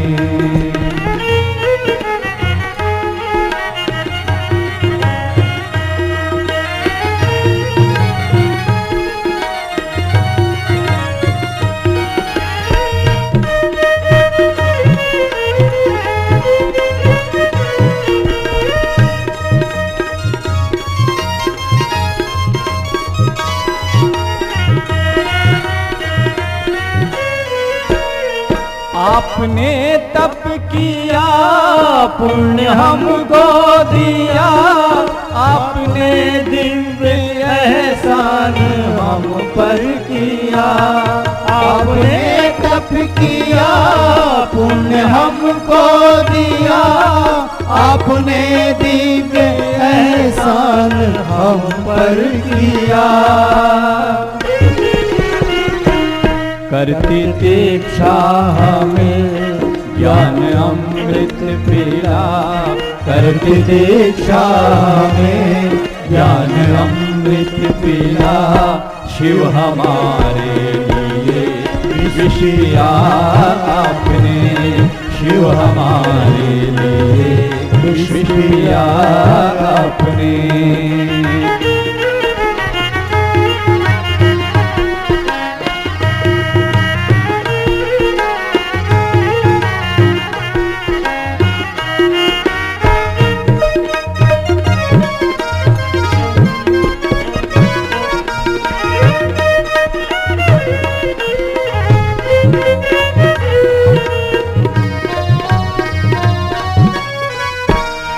शिष्य है दर्द गुरु का बटाए चलो, भार युग पीर का कुछ उठाए चलो।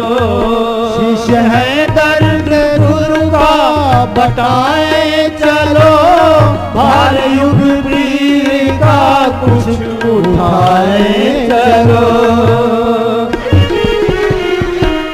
दे समय लोक पीड़ा शमन के लिए, दे समय लोक पीड़ा शमन के लिए।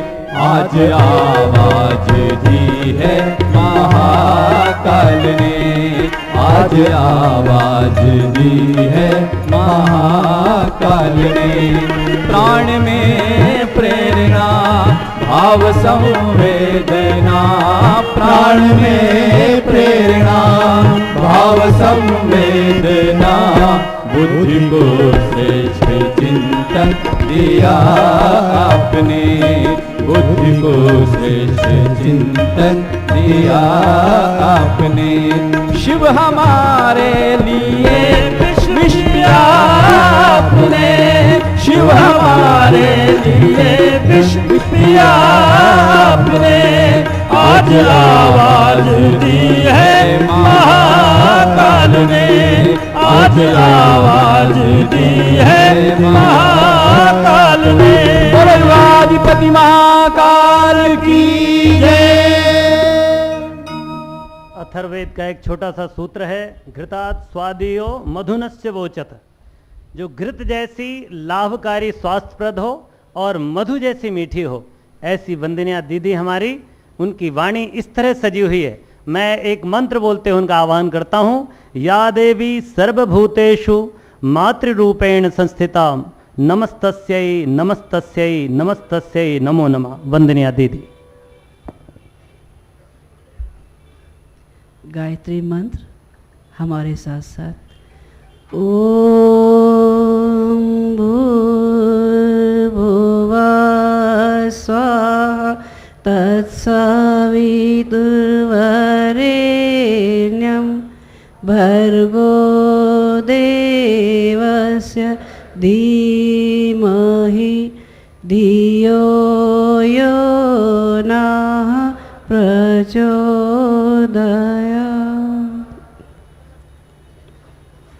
परम पूज्य गुरुदेव और वंदनीय माता जी की सूक्ष्म उपस्थिति में विराजमान शक्ति स्वरूपा माताओं, बहनों और भाइयों, जानती हूँ आप लोग बहुत देर से बैठे हैं, सुना है लगभग 1 बजे के आसपास से बैठे हैं, बैठे बैठे भी थक गए होंगे, लेकिन इतनी देर प्रतीक्षा कोई वो ही कर सकता है जिसको अपनों से अपनों का प्यार खींच ले। इतनी देर से आपका प्यार, आप किस देर से प्रतीक्षा कर रहे हैं, ये सोच सोच के ही मन यूँ आह्लादित है कि अपने लोगों का क्या तो आभार करूं, क्या प्रशंसा करूं। बस आपकी श्रद्धा को, आपके प्यार को देखने का मन था। इतने सब लोगों से मिलने की, बात करने की, मुलाकात करने का मौका आ नहीं पाता, और उस पर भी वीरेश्वर भाई साहब का आग्रह, जी आपको आना है, मैं सच में टाल ना सकी। मन मेरा भी अंदर से बहुत था कि मैं अपने लोगों से जाके मिलूं, अपने भाइयों बहनों से जो इतनी दूर दूर से आए हैं, रात और दिन मेहनत कर रहे हैं, इतनी कठिन परिस्थितियों में जिन्होंने रात और दिन एक किया है। ये इलाका, ये ज़मीन जहाँ आप बैठे हैं, जो लोग शुरू से हैं वो जानते हैं कितनी कितनी बड़ी घास थी, कितने कितने बड़े पेड़ थे, यहाँ कितनी सफाई की है, हाथों में लोगों के छाले पड़े हैं। उन छालों में के बाद भी लोगों के मन में एक प्रसन्नता। किसी डॉक्टर से पूछा कि आप डॉक्टर हैं, आप डॉक्टरी क्यों नहीं कर रहे हैं? उन्होंने एक ही जवाब दिया, मेरी श्रद्धा, मेरे गुरु का प्यार मुझे यहाँ खींच के लाया है। ये घास काटने में जो आनंद मुझे आ रहा है वो मुझे और कहीं नहीं आ सकता। डॉक्टरी तो मैं घर जाके भी कर लूँगा। ये श्रद्धा, ये निष्ठा, ये भाव, ये संवेदना जहाँ से आई वो एक गुरु निष्ठा की मिसाल ही कही जा सकती है। इस संसार में बहुत सारी क्रांतियाँ हुई, विचारों के बल पर समाज को बदल देने की बहुत सारी प्रक्रिया हुई, जिसमें रूसों की क्रांति भी कहलाई, कार्ल मार्क्स की क्रांति कहलाई।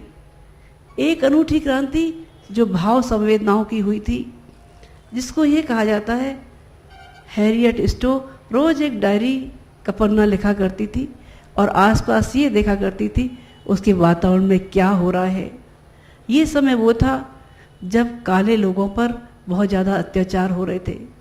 माताओं की गोद से दूध पीते बच्चों को छीन के जानवरों के बाड़े में फेंक दिया जाता था, और बिना किसी बात के बेमतलब में अगर सल्यूट नहीं दिया है तो भी उन पर कोड़े बरसाए जाते थे। ये डायरी के पन्ने वो रोज़ लिखती रहीं, और उन डायरियों के पन्नों को जिस दिन उनका एक किताब बन के तैयार हुई, उसका नाम रखा अंकल टॉम्स केबिन, टॉम काका की कुटिया। और वो जिस दिन बाजार में आई उस दिन एक क्रांति का सूत्रपात हो गया। ये क्रांति मची गोरे और कालों के बीच, न गोरे और कालों के बीच में नहीं, ये उन लोगों के बीच में थी जो मानवता के हकदार थे, जिन्होंने ये जाना मानव को, सब मानव एक बराबर हैं और उनका अधिकार मिलना चाहिए, मानव मानव का गुलाम हो नहीं सकता। उस नारी को, उस हैरियट स्टोर को इब्राहम लिंकन ने पार्लियामेंट की मेज पर खड़े करके ये कहा था, ये वो नारी है जिन्होंने मानवता के माथे पे लगे कलम को मिटा के रख दिया है, और उसके लिए सबने उनका स्वागत किया था। ये क्रांति थी भाव संवेदनाओं की। लेकिन इससे भी अनूठी एक क्रांति गुरुदेव ने की, जो वैचारिक क्रांति के साथ साथ जिसमें नैतिक क्रांति भी थी, बौद्धिक क्रांति भी थी और सामाजिक क्रांति थी। और इन सब का आधार, सबसे बड़ी चीज़ थी उनका प्यार। उन्होंने जिसके कंधे पे हाथ रखा वह आदमी निहाल हो गया। आप में से पता नहीं कोई इतने पुराने हैं कि नहीं, कह नहीं सकती, लेकिन मथुरा की वो ज़िंदगी याद आती है जब गुरुदेव घूमने जाते थे और उनके कंधे पे एक अंगोछा रहता था, उनके साथ जाने वालों को साथ घूमते घूमते बात करते जाते थे और विश्राम घाट पर अपनी अंगोछा बिछाकर साथ बिठा लिया करते थे और कंधे पे रख के हाथ पूछा करते थे, बेटा घर में सब ठीक तो है, कुशल से तो हैं, तुम खुश तो हो, तुम्हारी पिता क्या मदद कर सकता है। आदमी निहाल हो जाता था। गुरुदेव का वो प्यार वाला स्वरूप सबसे अनूठा था। गुरुदेव की वो कही बात, कोई ये कहे कि गुरुदेव से ज़्यादा ज्ञानी है, मान लेना, कोई ये कहे कोई सिद्ध साधक है, मान लेना, लेकिन अगर कोई ये कहे कि गुरुदेव से ज़्यादा प्यार करने वाला कोई है तो इस बात को कभी विश्वास मत करना। मैंने अपने बच्चों को ज़रूरत से ज़्यादा प्यार किया है। आज आप मिशन का विस्तार जो देखते हैं वो उसी प्यार की बदौलत है। हम में से किसने कहाँ लेखनी जानी थी, किसकी कहाँ बौद्धिक सामर्थ्य थी। वीरेश्वर भाई साहब, डॉक्टर साहब, इन सबको याद है गुरुदेव साथ बिठा के लेखन करना सिखाया करते थे। एक एक कागज़ पर लिख के दिया करते थे और कहते अच्छा लिख के लाओ। फिर लिखे को पढ़ा, फिर जांचा, फिर वो किया। एक पिता अपने बच्चे को जैसे उंगली पकड़ के स्लेट पे कलम लिखना सिखाता है, वैसे ही इन लोगों को लिखना सिखाया। और आज प्रतिभाएं कहाँ से कहाँ पहुँच गई। और बच्चों ने भी गुरुदेव माता जी के उस प्यार को, उस तप को अपने जीवन में अंगीकार किया, उसको जीवन में जिया। ज्ञान की सार्थकता, विचारों की सार्थकता उसको जीवन में उतारने से है। जीवन में जिन्होंने उतार लिया वो निहाल होता हुआ चला गया। आज इतना बड़ा मिशन उन्हीं के बच्चनों पे चलकर इतना विराट रूप लेता हुआ जाता है। आज आपकी श्रद्धा को देखते हैं, हाथों में पड़े छालों को देखते हैं तो मन में एक अंदर से भाव उभर आता है। ये भाई बहन जिन हमारे उन रक्त संबंधियों से जिनसे हमारे कभी रक्त संबंध अभी भी है, लेकिन वो प्यार हमें उनसे न मिल सका जो हमारे अपने इन लोगों से मिला। इन्होंने प्यार की, गुरुदेव की, माता जी की उस वसीयत को इतना विस्तार दिया।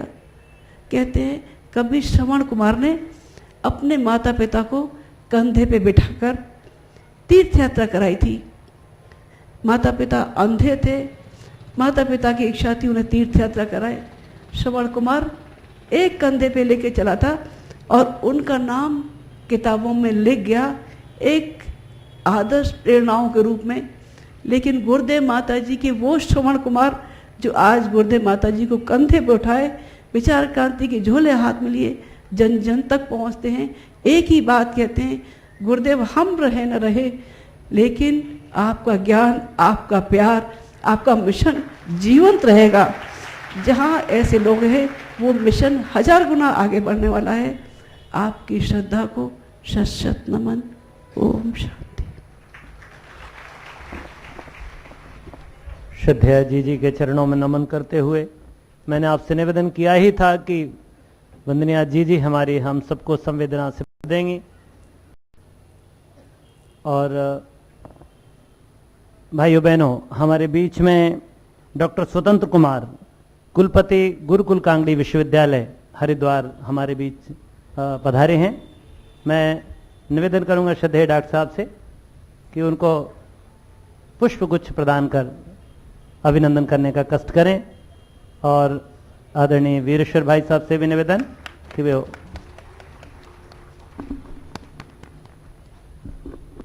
बहुत हम हृदय से अभिनंदन करते हैं। आपके आज के इस विचार मंच पर आपका स्वागत है, वंदन है।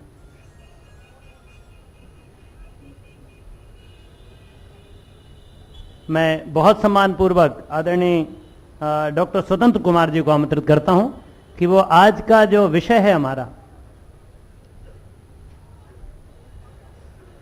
भाइयों बहनों, हमारे बीच में गुरुकुल कांगड़ी के वाइस चांसलर साहब मौजूद हैं। सफलतापूर्वक 15 साल से आपने इसका कार्य संभाला है और मैं समझता हूं कि श्रद्धानंद जी का जो स्वप्न रहा होगा इस गुरुकुल कांगड़ी की स्थापना के पीछे वो यही रहा होगा कि आपके माध्यम से वो जो शिक्षा और विद्या का जो सार्थक समन्वय वाली परंपरा है वो आगे बढ़ती रहे। बहुत झंझावातों का आपने सामना किया है, कई प्रकार की परेशानियों का भी सामना किया, परंतु आप अड़े रहे। मैं आपको ऐसे अविचलित व्यक्ति के रूप में मानता हूं। अविकंपेन, जिसको भगवान कृष्ण गीता में कहा है, बिना विचलित हुए काम करते चले जाना। ढेरों समस्याएं आती हैं शासन में, प्रशासन में, पर आपने उनका सामना किया है। भगवान से प्रार्थना करनी चाहिए कि गुरुकुल कांगड़ी की संस्था जो 100 साल पूरे करके 109वें साल में चल रही है और आगे बढ़े। आइए हम लोग सुने उनके विचार, शिक्षा और विद्या के बारे में।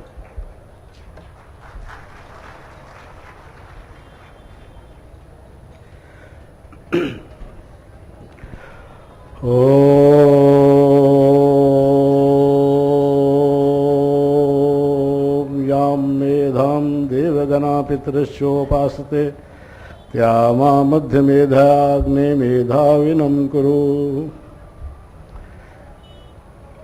परम श्रद्धेय जी एवं श्रद्धेय डॉक्टर पन्ने पन्नवा जी, मंचसीन विद्वतजन, समस्त सभागार में उपस्थित उस महान आत्मा आचार्य जी के, मैं तो परिवार के सदस्य समझूंगा, सभी परिवार के भाइयों और बहनों, बहुत दिनों से इस बात का इंतजार था कि यहां पर भी एक विलक्षण प्रकार का कुंभ लगेगा और समस्त भारतवासी बड़ी उत्सुकता से इस बात का इंतजार कर रहे थे। आदरणीय आचार्य जी की जन्म शताब्दी यहां पर मनाई जाएगी और समस्त देश और विदेश से सभी श्रद्धा से नतमस्तक हुए भाई और बहनें यहां पर जुड़ेंगे और उस महान आत्मा को अपने श्रद्धा सुमन समर्पित करेंगे। मैं कुछ दिनों से बाहर था। भारत के किसी भी शहर के अंदर आप विचर जाओ, आज केवल मात्र एक ही बात की चर्चा है कि हम लोग हरिद्वार जा रहे हैं, वहां पर आचार्य जी की जन्म शताब्दी मनाई जा रही है। बहुत आनंद आता है इस बात को सुनकर के। मैं तो आदरणीय जी के विचार सुन रहा था, आदरणीय आचार्य जी के पंड्या जी के विचार सुनने के लिए यहां पर आया था, विद्वानों के विचार सुनने के लिए आया था, लेकिन गुरुकुल कांगड़ी विश्वविद्यालय का भी ये दायित्व बनता है कि उस महान आत्मा जिसने एक नई दिशा दी है और जिसकी आज नितांत आवश्यकता है, उसके प्रति हमें प्रेरित किया।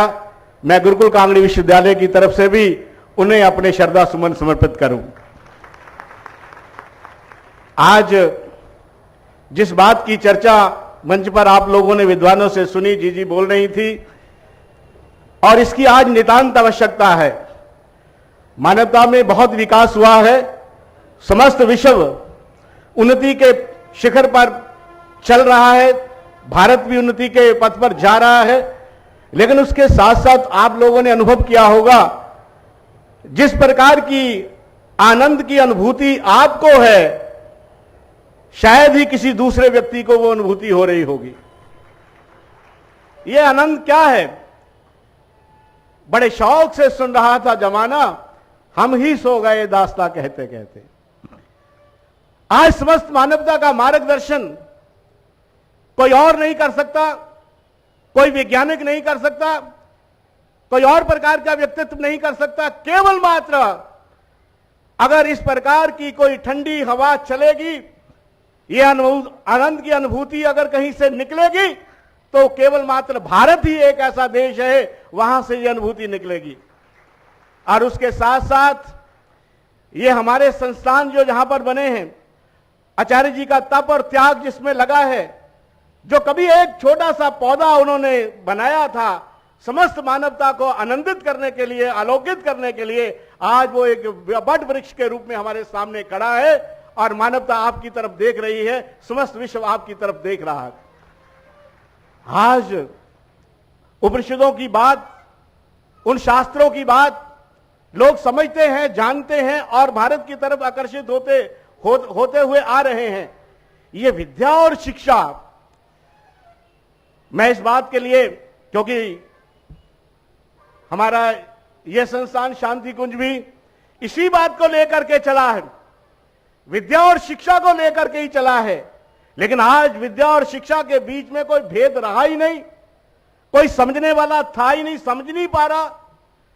इसीलिए हमारे इतने विकास करने के बावजूद, भौतिक विकास करने के बावजूद भी आज मानवता त्राहिमाम कर रही है। उसकी स्थिति उस प्रकार के पक्षी की तरह है जिसका घोंसला प्रकृति के कोप से जल करके खाक हो गया होता है और उसकी राख के ऊपर बैठा हुआ वो आंसू बहा रहा होता है। अरे आज हमने इंजीनियर पैदा कर लिए, डॉक्टर पैदा कर लिए, वकील पैदा कर लिए, पेट के भरण पोषण के लिए कोठियां खड़ी कर ली, बड़ी बड़ी कारें और भौतिक बात की चकाचौंध चांदनी का सूर्य तो हमने प्राप्त कर लिया, लेकिन फिर भी अंधेरा है, फिर भी अंधेरा है। अंधेरा मन का होता है, अंधेरा कहीं बाहर से नहीं आता। एक व्यक्ति बहुत बढ़िया फरारी कार के अंदर बैठा है, करोड़ के रुपए की कार उसके पास है, उसके अंदर सारी सुख सुविधाएं हैं, वो बड़ा आनंदित हो रहा है उसको देख करके। लेकिन अचानक उसे कोई सूचना आती है कि तुम्हारे प्रिय बेटे का एक्सीडेंट हो गया है। वो आनंद कहां चला जाता है, वो सुख कहां चला जाता है, वो सुविधाएं कहां चली जाती हैं। वो कार उसको बिल्कुल एक प्रकार से बेजान सी लगती है और वो ध्यान उसका अपने बेटे की तरफ ही चला जाता है। तो इसका मतलब यह हुआ कि आनंद कार के अंदर नहीं था, आनंद तो अंदर था। और उसी अंदर वाले आनंद को निकालने के लिए, बताने के लिए, समझाने के लिए महाराज ने इस प्रकार की संस्था का निर्माण किया है। इस प्रकार की संस्था का निर्माण किया है कि हम जान सके कि असली आनंद कहां पर है। शिक्षा से हम जीवन उपार्जन तो कर लेंगे, उसकी भी आवश्यकता है, और उसके साथ साथ विद्या की आवश्यकता है। विद्या वेदन्ति वंदना, विद्या से इंसान बनता है। शिक्षा से इंजीनियर बनेगा, डॉक्टर बनेगा, वकील बनेगा, अध्यापक बनेगा, लेकिन शिक्षा से, विद्या से इंसान बनेगा। आज देश किस चौराहे पर आकर के खड़ा है, जिसको आप अध्यात्मिकता का गुरु कहते थे, भारतवर्ष को, जहां से अध्यात्मिकता का सूर्य निकलता था और समस्त दुनिया के लोग उसके ज्ञान से पलवित होते थे, पुष्पित होते थे। लेकिन मैंने कहा हम ही सो गए दास्ता कहते कहते, लेकिन आदरणीय आचार्य जी ने तो हमें जगा दिया था 100 साल पहले। अरे जागो भारत के लोगों, जागो, आपने अपना ही रास्ता नहीं देखना, लेकिन विश्व को भी रास्ता दिखाना है। वो रास्ता हरिद्वार से निकलेगा, इसी शांति कुंज से रास्ता निकलेगा। इसलिए विद्या और शिक्षा को समझने का प्रयास करें। हमारे गुरुकुल हुआ करते थे, वहां पर शिक्षा और विद्या दोनों प्रकार का समन्वय था।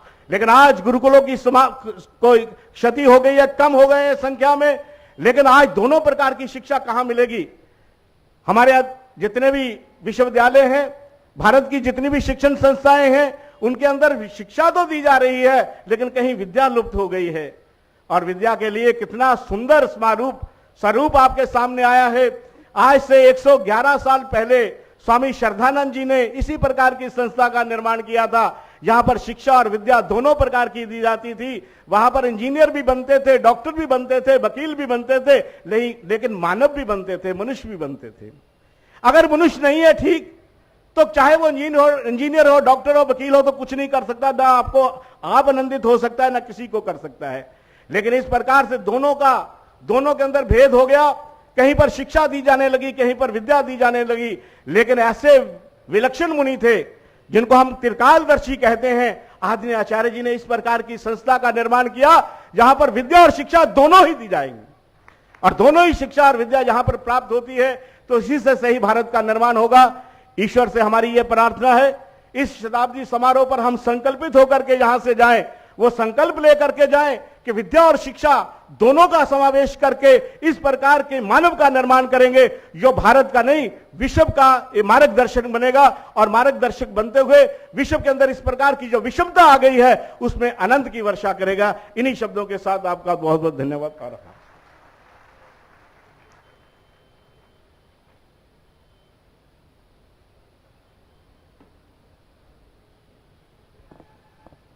मेरे साथ एक बार उद्घोष करें, विचार क्रांति अभियान। धन्यवाद आदरणीय डॉक्टर स्वतंत्र कुमार साहब, आपने अपने विचार विद्या और शिक्षा के ऊपर रखे। और भाइयों बहनों, श्रद्धेय डॉक्टर साहब, श्रद्धेय जी को और भी अनेक ढेर सारे कार्य और जिम्मेदारियां हैं, वो हम सब से अभी विदा लेंगे, परंतु ये मंच अभी निरंतर जारी रहेगा। हम सब लोग श्रद्धापूर्वक हाथ जोड़ करके श्रद्धेय डॉक्टर साहब और श्रद्धेय जी को प्रणाम करेंगे, और उसके बाद हम सबके बीच से विदा लेंगे। आप सब लोग अपने स्थान पर बैठे रहें।